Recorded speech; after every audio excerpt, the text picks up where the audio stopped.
Shall we begin? Welcome to the Savage Monster Cast. I'm your host, Scott Marchand Davis of Happy Monster Press. Let's begin now. This week on the Happy Monster Cast, SET Alpha 1-2 loses one member and gains another.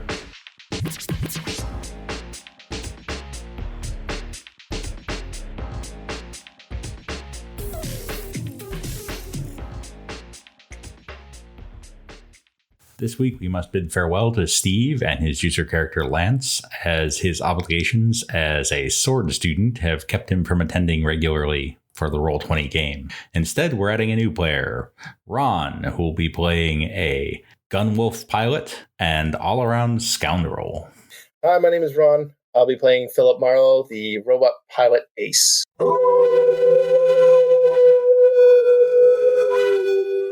So, why did you pick a robot vehicle ace? Well, I heard giant mech and I was all in. I always loved a lot of mech shows and Gundam and things like that. Always piqued my interest, and to be able to play a mech, I think it was pretty cool. And why a human?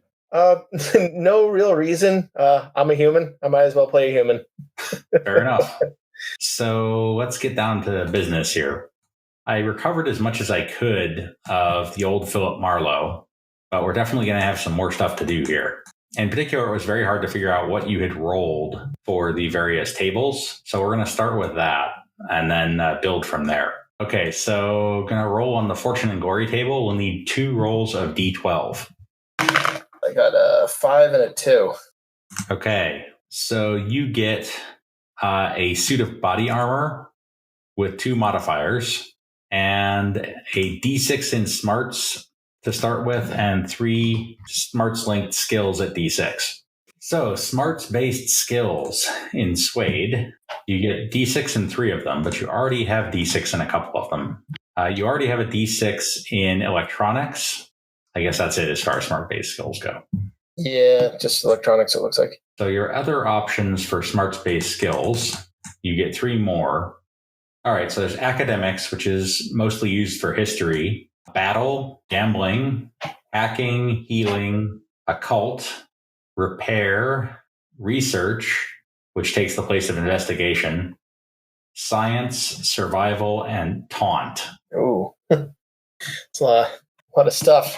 I would imagine what I would probably want to take is a knowledge battle, right? Yep. Okay. Battle at D6 makes sense. You said I gotta pick 2? 2 more, yeah. I'd probably want to do repair so I can repair my mech. Makes sense. Right? Okay. And then I know there's taunt, but hacking, oh God. I don't know if anybody else would have hacking. Then we actually have a couple hackers, so we're good there. All right, good. So you could go ahead and you can definitely go with taunt safely. Sure, I'll do taunt.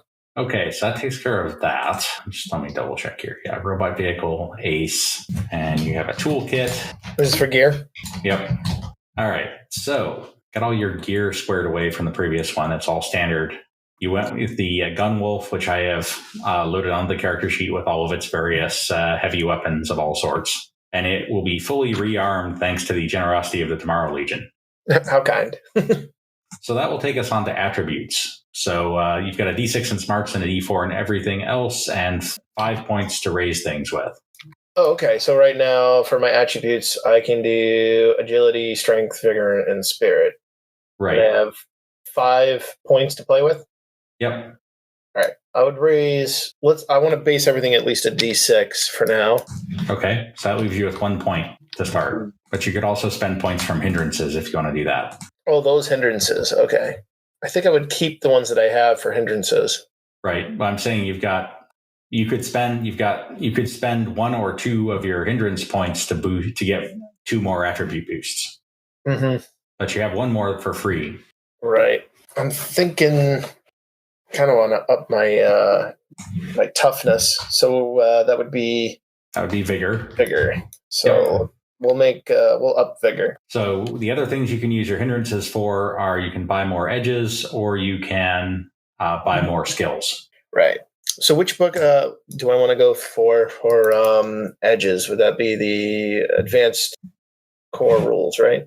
The advanced core rules, but also there are some in the Tomorrow Legions player guide that you might want to use. Born a Hero is in effect, so rank doesn't matter. All right. I'm just going to check to see if there are any edges that are particularly relevant for a mech jock. Robot vehicles. Let's see here. No, not really. I think the core book ones are going to be key. All right. I pull up my core book. So what kinds of things do you want to be able to do? Because there are a bunch of new edges in here, including some that are based on taunt. Ooh.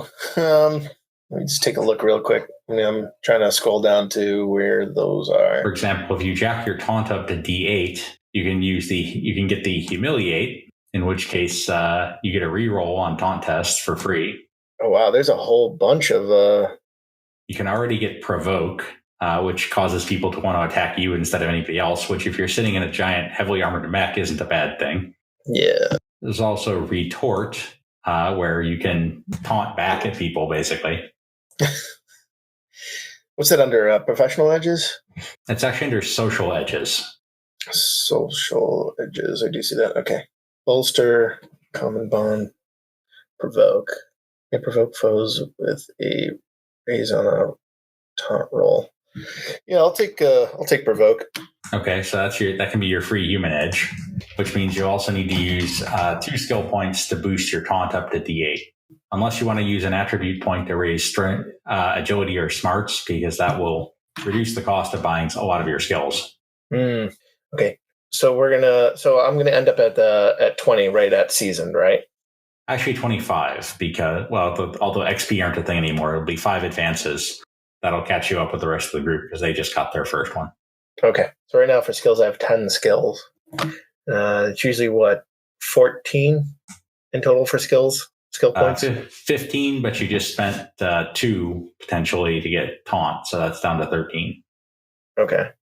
Piloting, battle knowledge. Wouldn't I want, I would imagine for skills, I'd probably want fighting and shooting. You absolutely would want fighting and shooting, yeah. How far up do you want to take them? So I'll probably, let's bump one of my attributes. Okay. Because fighting and shooting are both agility, right? Right. So you can take agility up to D8. Yep, D8 for agility. And that would be one of my novice advances. You can do that with your edges, with your hindrances too. We haven't spent all those yet. Oh, okay. Then yeah, all right, we'll just do that then. So where do you want fighting and shooting? Fighting and shooting, can we, I'd like to bump them both up to D8 if I can. Okay, yeah, that's easy enough. So that takes you down to 7 skill points. Okay. So I probably want notice, which I already have. And that's tied in with which attribute? That is tied in with smarts. All right, I'll go ahead and bump that up to a D6. Okay, that's 6 more skill points. You might also want to jack up piloting because your shooting is going to be the lesser of your fighting, or your shooting and your piloting. Okay.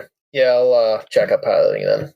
Okay, 5 more skill points. So stealth would only be when I'm out of the mech, right? It's pretty hard to be sneaky in a 30-foot tall mech, yeah. We'll jack stealth and persuasion both up to D6s. Okay, that's 3. I see that in here. I saw it in for charisma that you had it as NA. It doesn't exist anymore. Oh, it doesn't? Nope. Oh, wow. So one skill that you might want to look carefully at is athletics. If you're out of your mech, that governs all of your physical activities like running, chasing people, interrupting other people's actions, all that kind of stuff. And that's agility? Yes. All right, I'll make that a D8. All right, that leaves you with 1 skill point. 1 skill point left? Yep. All right, well, let's bump up common knowledge to D6. Okay. All right, so you have, including from your hindrances, you have a total of 6 advances to spend. All right. One of which can be an attribute raise. Actually, 2 of which could be an attribute raise. No, wait, 3 of which could raise attributes if you really want to go crazy. Why not? Why not? Let's just up all of them to D8s then. Okay. All the attributes. All right. So that leaves you with 4 things with which you can buy more edges.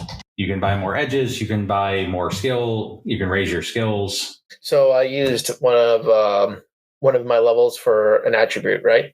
I put in 5 and 25 were used for attributes, and then the third one was from your hindrances. Okay, that's fine. All right, so I can pick what, like 3 edges? Up to 4, unless if you're happy with your skills. Let me take a look at the hindrances real quick. Let me the edges. All right. I just want to check something here with respect to robot vehicles. I don't know if the steady hands edge gives you any good. So I can up persuasion rolls then, right? If I take like attractive or very attractive and things like that, right? Yes. So it's no longer just charisma or charismatic, which lets you reroll persuasion. All right, I'll keep those 2 in mind. It looks like I probably have to take them now because they're background edges, right? Correct. You want to take charismatic and attractive? I think I'll take attractive. Okay. Which will give me the +1 on persuasion rolls. Yep. All right. So that leaves you with 3 more advances to spend. Probably want to take some combat edges then. Seems reasonable. There's more for shooting than there used to be. Yeah, there's a lot here. I see things in here like giant killer. Oh, I got to be a veteran for that. Never mind. Well, we are doing Born a Hero, so you actually can do giant killer. Although, if you're fighting your robot, that's not going to do you a lot of good. No. On the other hand, marksman is always good. Yeah, I was eyeing that one up. So is rapid fire. Rock and roll looks pretty nice too. Rock and roll is probably a winner. That's one where I don't think your robot armor. Yeah, robot armor doesn't help you with that with firing full auto. So what's that? That won't help me? Oh no, it will help you. The one that won't help you is steady hands. That's built in. Right. All right. Let's take rock and roll. Definitely. Yeah. I'm definitely going to take rock and roll. And ignored it. Yeah, let's do marksman. All right, that leaves you with 1 more. Let me just see if there's any other skills I want to try. I'm trying to think. I would allow you to use 2-gun kid to make 2 different weapon attacks. Let's see here. What was that under? It's the last of the combat edges. I see it. Yeah, I'll take 2-gun kid. Or in your case, 2-gun bot. Well, all these edges also apply when I'm outside of the mech as well, right? So they do. Okay, so that give you a parry of 6, a toughness of 6 plus your armor, which is 8. No strain because you haven't taken any cybernetics. Last thing is your credits, which for a robot vehicle ace. So wait a minute. So for the 5th level, I took an attribute. 10, I took attractive. For 15, rock and roll. 20. No, you took attractive as your one of your background edges. Okay. So you took attractive as a background edge, then you took spirit, D8, rock and roll, marksman, 2-gun kit, and strength. And do I still have ace and robot vehicle jock as edges? Right. Those come with the package, yeah. Right. Okay, so then we just need a 4d6 roll for starting credits. 4d6? Yep. Bingo. Nice roll. So that is 1,900 credits. Not a lot, but enough for a few good meals. My name is Brendan. I will be playing Leviticus Overton, a quick flex glitter boy.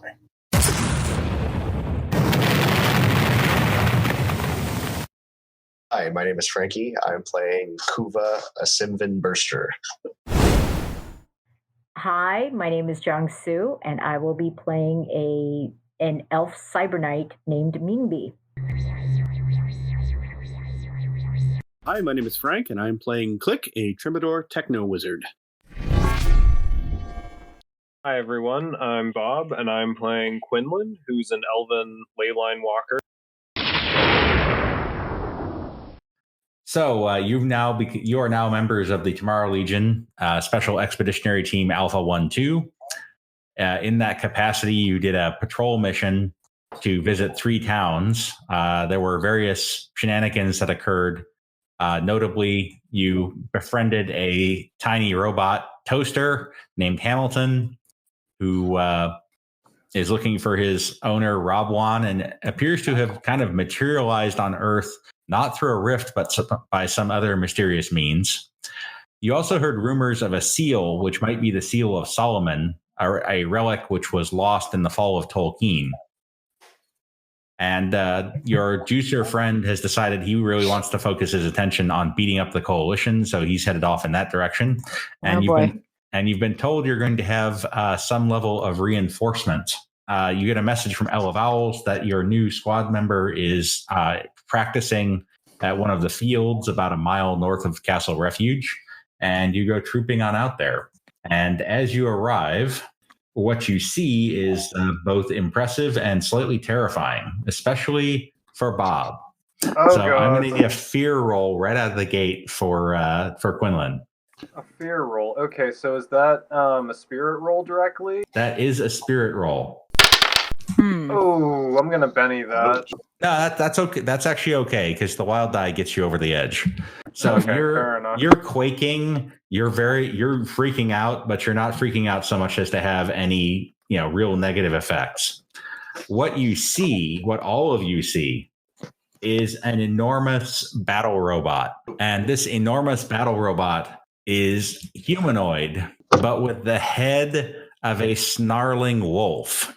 With silver-plated teeth, razor-sharp claws, rail guns, ion cannons, missile launchers. This thing is mean looking. When you say big, how tall are we talking? It is substantially larger than you. It is on the order of 35, 40 feet tall. Holy Wow. wow. Okay. So you can make common knowledge rolls if you would like to see if you can identify this particular suit of robot armor. And it seems to have been doing some practice runs and is now striding over in your direction. Yeah, all of you are familiar with this, and Lady Mimby especially, apparently. Yeah. So you know that this is a Northern Gun model, Northern Gun being an arms manufacturing organization that lives in what used to be the Upper Peninsula of Michigan, known as a gun wolf. How aptly named. The gun wolf is a heavily armed combat unit, crew of 2, and Lady Mimby, you also know that it is specially designed to combat demons and monsters from the rifts, which is hence the silver-plated teeth, so you get silver damage on melee attacks. Oh boy. So when we say wolf head, are we talking like fur and whatnot, or are we talking like it's a Zord? It's more of a Zord. It's definitely metallic in appearance. Okay. I want to see how it works. Oh boy. Understand you. And then the pilot will have the opportunity to radio in. So, Philip Marlo, you've got some people headed your way. What are you going to do? Halt. State your business and purpose here. Okay, I'm going to pop up the picture of the gun wolf here for you. Wow. Nice. That's impressive. Holy Notice crap. in the lower right there's a human for scale. Okay. I see that. That's What's crazy the delicious. wolf head thing kind of coming out of the arm there in the middle right? Like here. That's another gun wolf. the back. Oh, Oh, I see the cockpit right up at the top, just in the middle of the chest. I see. Okay. Yep. For those circumstances when one gun wolf just isn't enough? Just doesn't gonna do it. Just in case you need to invade 2 continents at once. The enemy is not quite wetting themselves yet. Bring in another one. Oh, Okay. all right. Well, All All right. So right. you just got a radio message from presumably the pilot asking your business here. so because I'm in armor, so obviously we'll get this, but will do we all get that like over the Jeep radio?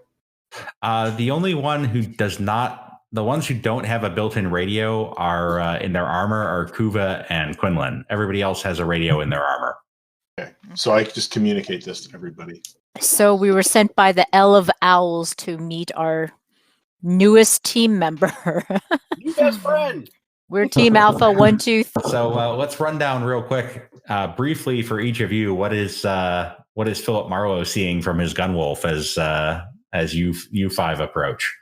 So I'll start with we'll just go run down in character order. So let's see, Click first. So you see a tall, gangly Trimador with a mechanical cat on his shoulder. he is looking at the cat and looking at you and just absolutely amazed at the wonder of modern technology that's in front of him. And Kuva? I'm a humanoid-ish creature.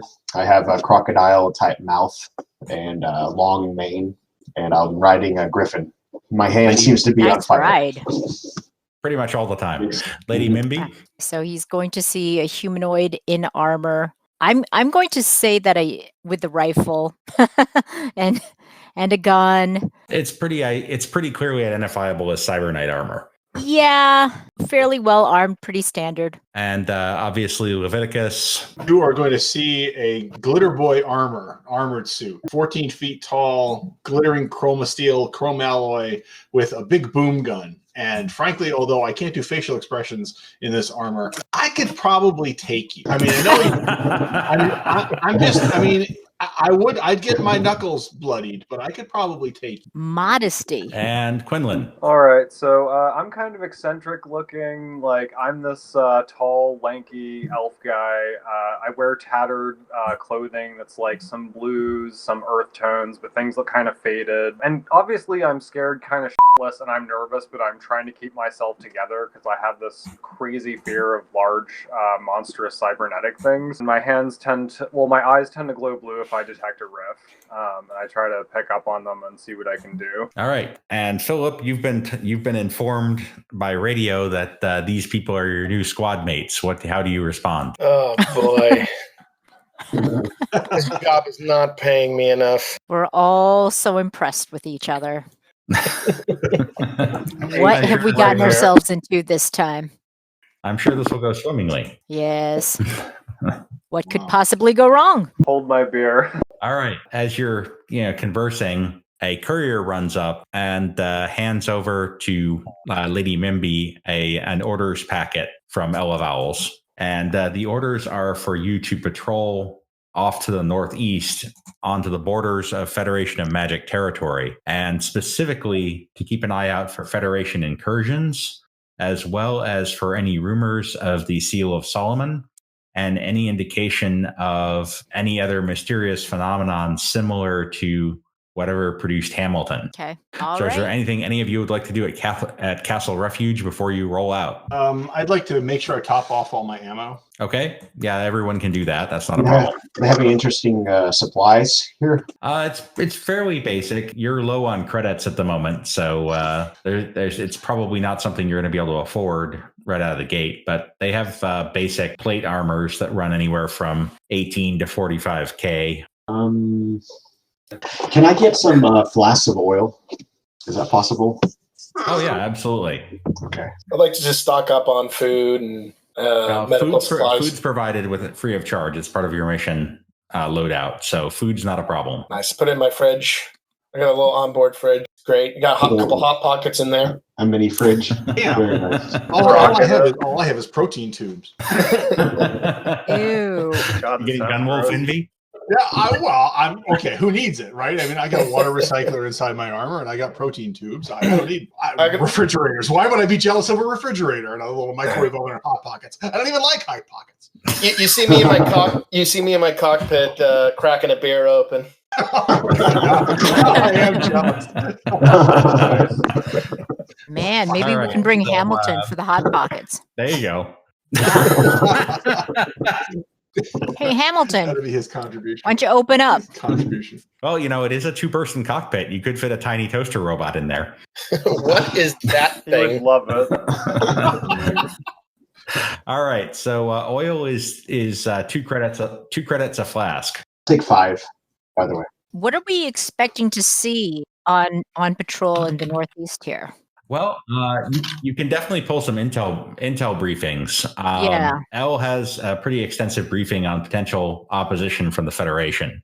Mhm. Obviously, it's rifts. Anything could pop out of a rift at any time. So anything from gnomes to a kaiju could randomly appear in your path. But as far as known adversaries, Like, do we need extra wooden stakes or, crosses or water? So, known adversaries from the Federation of Magic. There is an individual known as Zargus the Great. Not a lot of intelligence on him, other than he seems to be somewhat reptiloid. And he is a senior servitor of Lord Dunscan, the leader of the Federation of Magic, who has been sent to the southwest of the Federation of Magic, which means relatively near Castle Refuge, who is there to expand the influence of the Federation. So that guy's around there. In terms of Federation forces, the Federation employs a large number of combat mages. They employ mystic knights, which are basically, for all practical purposes, evil cyber knights.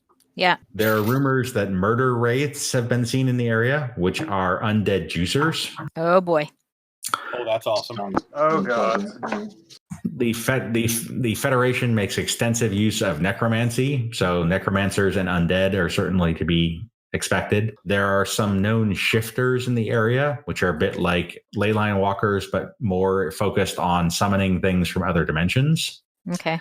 And there are definitely forces of demonics in the area, as you encountered previously. Hence the gun wolf. One of the things that we were tasked with doing was to find the effects that might be changing toasters into sentient beings. How would we test for that effect, other than just like finding a toaster and throwing it in to the rift? Well, based on what Hamilton told you, he existed on another world and he arrived on Earth, but he didn't go through a rift portal. So this is something new. And so the question would be, do you encounter other things that came in from other worlds, but not via a rift? Or is this some new kind of rift that isn't readily perceptible? Because rifts themselves, as you saw, were big blue lightning crackling portal things. They're not subtle. Right. Yeah. All right.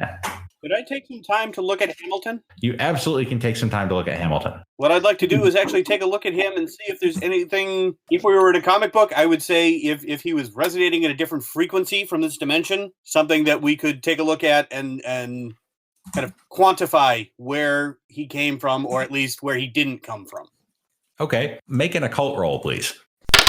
That is a very good occult roll. So you inspect him carefully and you deploy your cool mystic goggles and just really take a lot of scrutiny on this guy. Trust me, my friend, this will only hurt a little. And you come up with a few things. The first is you don't think that he is a technological creature by nature. That would explain why no one was able to interface with him. You think that he actually runs on magic similar to your techno wizardry. The second thing that you discover about him is that he seems to be slightly out of phase with reality. And that's not something that you've ever encountered, even with beings like most of the people you're working with, like Kuva, like Lady Mimby and Quinlan, who, like yourself, who arrived on Earth via rifts, either themselves or their ancestors. So there's something very different about him that seems unique, and it might be tied into this idea of how he arrived on Earth without passing through a rift. The closest you've seen to it would be with something like the summon ally power, where you've created an entity essentially out of thin air. But whatever's going on with him is not that power. It's kind of similar, but is definitely not the same thing. So he's kind of like a thought construct? That's one possible explanation, but that's certainly not definitive. Okay. Well, that would, if that's the case, then that would suggest that we need to find whoever is. Well, I guess I'm making the assumption that this thought process needs to be maintained for Hamilton to continue to exist, and it wasn't just like a one-off, wave the guy into existence. That certainly is how the summon ally power works. It may or may not be how the summon Hamilton ability works. Not to generalize here. Okay. Well, if that's the case, then based on I'm not really an occult guy, but people that do know this, or the technical magic stuff, is there a way to shield for that? My thinking is that if we put up some kind of a barrier around Hamilton, we might be able to get some kind of a directionality of where his creative force or motive force is coming from, and then we could go in that direction. Or he might wink out of existence. Well, he might, but he seems very substantial, and I think that probably he would start to sort of waver a little bit if we put some shielding up. I guess something I was thinking about is when Hamilton came into being and he and his friends were chased by these monster robots.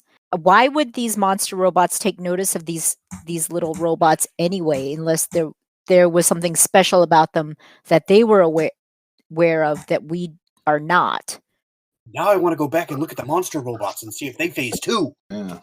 I mean, I'm just curious. Like, did they come from the same place, or like there's?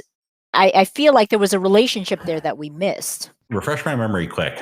Which side of the Siege of Tolkien were you on? I'm assuming probably not the Coalition, that you were fighting with Tolkien, correct? Because the Coalition really are not big fans of DBs, which would include you.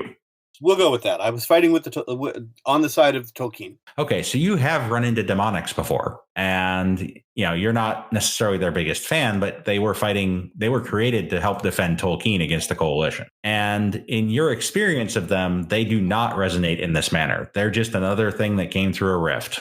And in this case, came through a rift and got heavily modified with techno-wizardry cybernetic. Oh. So that being the case, then those demonics, if they were so interested in Hamilton the Toaster, it's either because they saw him as a threat or they saw him as some kind of an opportunity, a weapon to be used, either for himself or maybe as a connection back to this ability. Because if you can sort of just make a thought construct of something like this, then that would be a pretty powerful tool. You could just sort of think anything into existence, right? In a sense, that's kind of how magic works, but it's not usually as persistent as Hamilton seems to be.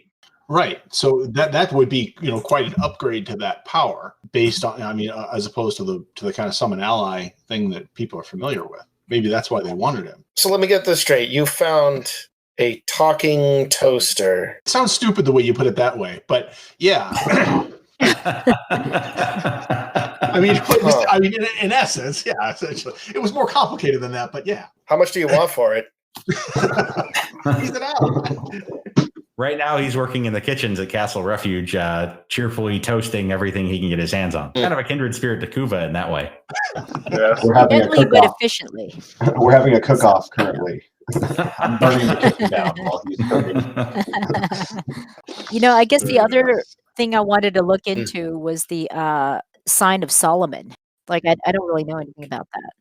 That would be also an occult roll. Okay, well, that's not really me. Does anybody have that skill? What would you like to know? What's so special about the Sign of Solomon that we should be keeping an eye out for it? Is it an indication of something? Does the sign have power? Is it associated with a group that we should be aware of? So, Click, you got nothing. Quinlan, however, you have some familiarity with this thing, at least with the rumors about it.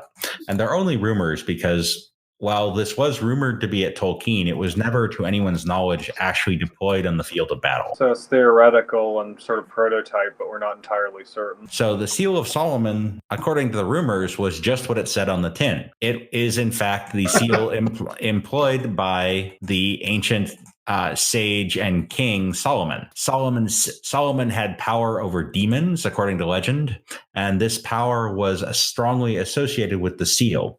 So seal represents both the ability to bind and contain demonic creatures, as well as a token of the wisdom of Solomon, which of course is legendary. What its actual powers are, the best speculation is that it has that ability to bind creatures from other planes. And also that it may provide some enhancement to its wielder's wisdom. But that's really all that you know about it, and it's all speculative. Okay. It does make sense that it would not have been deployed at Tolkien because, of course, they were fighting technological opponents in the form of the Coalition. So binding demons would have been no use to them unless, an interesting line of speculation, it was part of the process of acquiring the demonics in the first place. Could be, yeah. Sort of as a safety mechanism, yeah. It's like sort of a control mechanism for them. Well, you know that the demonics themselves are, for the most part, sentient. Some of them are pretty dumb. Some of them are very smart, but they're all, intelligent creatures at some level. Okay. Anything else before you roll out? All right. So I assume that those of you who are not riding enormous sets of powered/robot armor are going to be in the big boss ATV. Yeah, that makes sense. definitely. Is someone in the gunner seat on that? Because you do have that fireball launcher on it now. Ooh. Does it make a difference if someone's magically inclined or technologically inclined to operate it? Or has ranged weapon skills at all? It operates on shooting, so Okay. probably whoever's not driving and has the best shooting would be the best candidate. I'm just a D4 for shooting. D6? I have personally contoured this driver's seat. Okay, so Quinlan is on gunnery. Okay. yeah. So, Okay. what is your order of march? How are you distributing yourselves? How close together are you? Who's in front and back, etc.? What's the top speed of the ATV? That is an excellent question. Yeah, and what's the top speed of the Gunwolf? Is it comparable to the Gunwolf? I don't know what its top speed is. I don't remember what mine is either. But are we comparable, or we can have to slow up for each other, or what? Some of these at least I put in there, although I need to fix the big boss because pace 6 is definitely not right. I got a pace of 14. Yeah, On the 14 on the Gunwolf. I've got a pace of 10 in armor, the glitter boy armor. So it looks like the Griffin is actually the limiting factor. The big boss has a pace of 20, so it's the fastest thing of any of you. Okay. So you're moving along at the Griffin's pace, basically. Okay.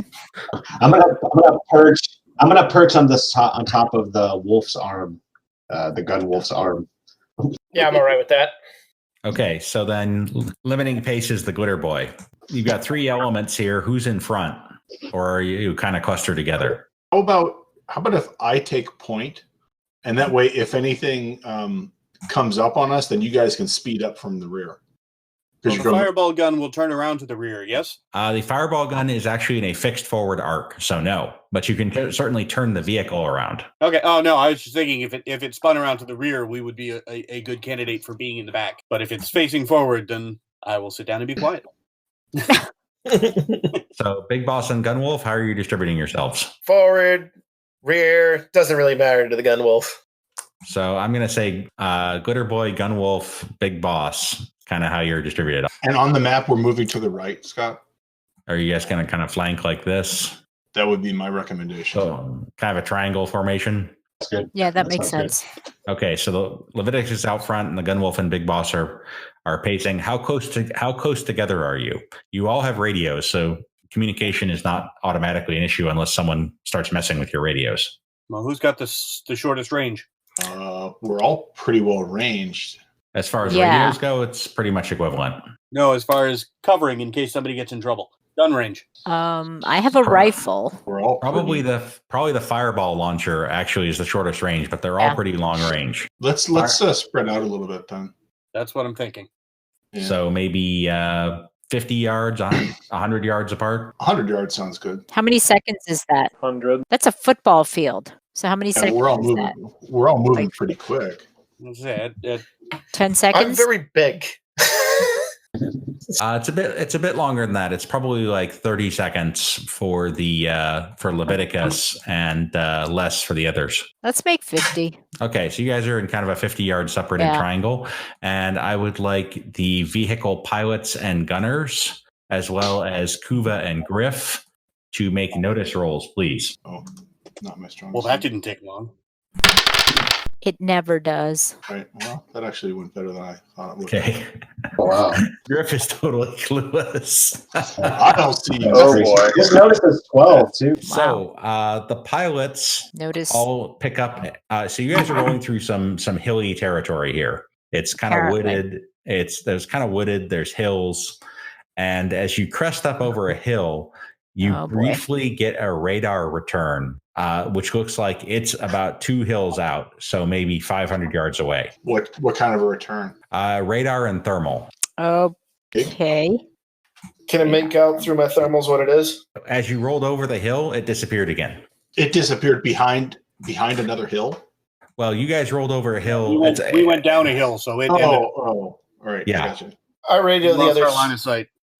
Why send the Griffin up a little bit to look? Why don't we have the Griffin fly up a little bit to look over the hill? All right, I'll stay low. Aerial reconnaissance. That works. Yeah. I'll stay low to is there a tree line that I can go through? There is definitely a tree line, so you can fly low. Okay, I'm gonna fly low to the tree line. And Can I get an athletics check? Well, which I need to actually give to your Griffin because the traditional Griffin doesn't have it. That's always All right. exciting. Can I get an athletics check from Griff, please? Okay. Okay, so he's doing nap of the earth flying. Flies over one hill, and as he approaches the second hill, you're now maybe 100 yards away from the enemy. You two feculence demons moving your way. Oh boy.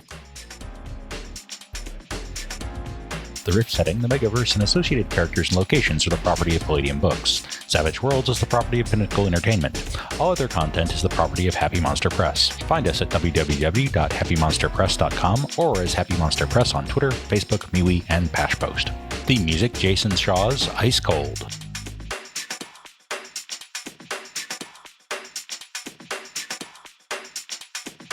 Oh, for sure.